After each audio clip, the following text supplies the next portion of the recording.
खबर आसी विधानसभा निलंबित हेले तारा प्रसाद बाहिनीपति 7 दिन निलंबित होइचंती।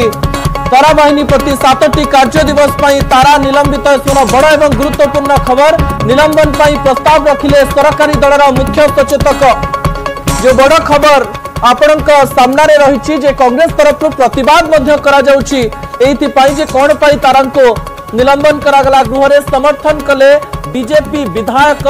कांग्रेस विधायकंकर आचरण उच्चारण निंदनीय बोली कहले बीजेपी रो जो नेता माने रहिचंती विधायक माने रहिचंती। गुरुत्वपूर्ण कथा विधानसभा निलंबित हेले तारा प्रसाद बाहिनीपति एसबर बड़ एवं गुरुत्वपूर्ण खबर आम नौची। आज दिन तमाम जो प्रकार घटना देखा मिलता विधानसभा भितरे विधानसभा भारतीय जनता पार्टी विधायक एवं कांग्रेस विधायक जो हाथाहाथी होइतवार दृश्य सामना को आसीथिला निहाती भाव निंदनीय अटे।